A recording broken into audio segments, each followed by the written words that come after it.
প্রথমেই বলেছিলাম যে এই টিমের গৌতম গম্ভীর যেদিন থেকে চলে গেছে সেই দিন থেকে এই টিমটার মধ্যে আর কিছু নেই।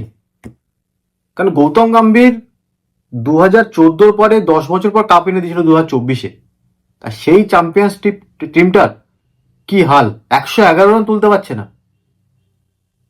এত বড় মানে ব্যাটিং লাইন আপ কি নেই, Venkatesh Iyer, Ajinkya Rahane, Quinton de Kock, Sunil Narine, Angkrish Raghuvanshi, Andre Russell, Rinku Singh, Ramandeep Singh, কি নেই।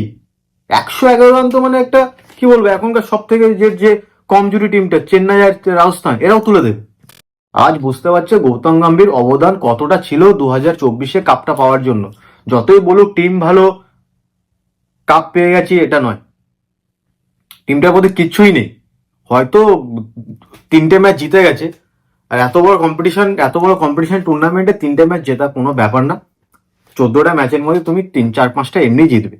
এত ভালো বল করেছে বরুণ চক্রবর্তী, সুনীল নারিন, সেই ম্যাচটা 111 রান তুলতে গিয়ে মানে কি বলবো, মানে জাস্ট বলার নেই। আর কলকাতা নাইট রাইডার্স কিন্তু এবছর আমার মনে হয় না যে কোয়ালিফাই করতে পারবে না, যেভাবে আজকের ম্যাচটা হেরেছে এতে কিন্তু অনেকটা কনফিডেন্স ডাউন হয়ে গেছে।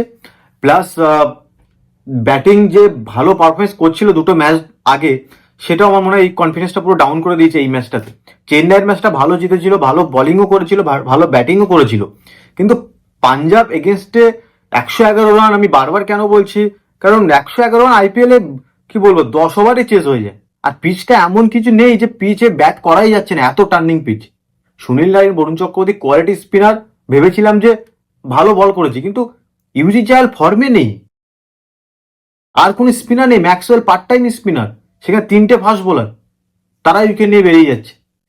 আর রিঙ্কু সিং এর যদি শর্ট সিলেকশন দেখি, কি বলবো, লেগ স্পিনারের সামনে যদি এইভাবে স্টেপ আউট করে শর্ট সিলেকশনে স্টাম্প আউট হয়, তাহলে কিছু বলার নেই। 62 রানে 2 উইকেট, লাস্ট 33 না 30 রানের মধ্যে 8 উইকেট। কিন্তু টেস্টে মনে হয় এত কোলাপস হয় না, এত বড় কোলাপস টেস্ট ম্যাচে। ইজি 2 পয়েন্ট হাতছাড়া করলো কলকাতা। এই এক একটা ম্যাচের 2 পয়েন্ট অনেকটাই কাজ দেয় লাস্টে গিয়ে। এবার আসি পাঞ্জাবের টিমে তেমন কিছু চেঞ্জেস করেনি, শুধু দুটো চেঞ্জেস হয়েছিল। ভেবেছিলাম যে স্টয়নিস বসবে, সেটাই হয়েছে। আর জশ ইংলিশকে নিয়ে এসছে, প্রথম ম্যাচ আইপিএলে, আশা করি সে ভালো করবে, কারণ তার টি20 রেকর্ড অনেকটাই better. Plus Lockie Ferguson out of IPL হয়ে গেছে, তার বদলে এসছে বাটলে, ভালো বল করেছে। আজকে শ্রেয়াস আয়ারের ক্যাপ্টেন্সি একটু অন্যরকম লেগেছে, কেন বলছি, কারণ প্রথমে আর্শদীপ সিংকে নিয়ে আসতো পাওয়ার প্লেতে নতুন বলে, আর ওই সাইড থেকে নিয়ে আসতো মার্কো জনসন। আজকে কিন্তু আর্শদীপ সিংকে নতুন বল দিল না, দিল কাকে, বাটলেকে দিল আর মার্কো জনসনকে। যখন লেফট হ্যান্ড ব্যাটসম্যান এলো ভেঙ্কটেশ আয়ার, তখন ম্যাক্সওয়েলকে লাগালো। ম্যাক্সওয়েল যখন ভেঙ্কটেশ আয়ারকে আউট করে দিল, তখন ডান হাতে যখন ব্যাটসম্যান এলো তখন ইউজি চাওয়ালকে লাগালো। ক্যাপ্টেন্সি ভালো করেছে, দারুণ ক্যাপ্টেন, এমনিও ভালো ক্যাপ্টেনশিপ করে, ওই জন্য কলকাতা কাপ নিয়ে এসেছিল, দিল্লি কোয়ালিফাই করেছিল ফাইনালে। পাঞ্জাবের টিম ভালো টিম, ব্যাটিং লাইন আপ অনেক বড় ব্যাটিং লাইন আপ, আজকে হঠাৎ করে কোল্যাপস হয়ে গেছে। ভালো, আমার মনে হয় পাঞ্জাব লাস্ট 4 তো যাওয়ার যোগ্য, এত ভালো bowling plus batting line up নিয়ে।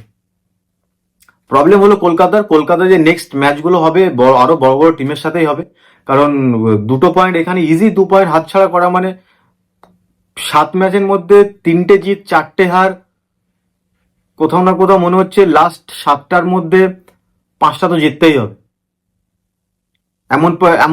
এমন পজিশনে চলে গেছে। তো এই ধরনের পারফরমেন্স থাকলে চলবে না। রাসেল তো এখনো পর্যন্ত কোনো পারফরমেন্স নেই, আর বলবো রাসেলকে বসাতে, কারণ রাসেল অনেক বড় মাপের প্লেয়ার, অনেক ম্যাচ জিতিয়েছে কলকাতার হয়ে। তবে রাসেলের নিজেকে দেখা দরকার যে রাসেল কি ব্যাট করছে।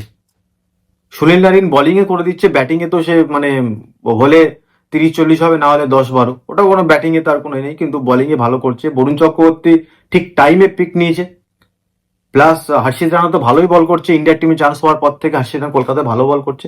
কলকাতায় কোনো চেঞ্জেস নেই, কলকাতা জাস্ট মাইন্ড সেটের চেঞ্জেস, যে আমরা পারবো। এই টিমটার মধ্যে আমি বারবার বলেছি চ্যাম্পিয়ন্স হওয়ার ক্ষমতা আছে, টিমটার মধ্যে একটা গাইডেন্স দরকার। ক্যাপ্টেন্সিপ অনেক ইম্প্রুভ হয়েছে অজিঙ্ক্য রাহানের, গাইডেন্স হলে টিমটা ভালোই যাবে। No changes. আর আর্নিং নকিয়া নিয়ে এসছে, ভালো করেছে। স্পেন্সার জনসনকে দরকার নেই এত ভালো তাকে সম্মান দিয়ে বারবার ডেকে আনা, এই টিমটাই খেলুক, বেটার।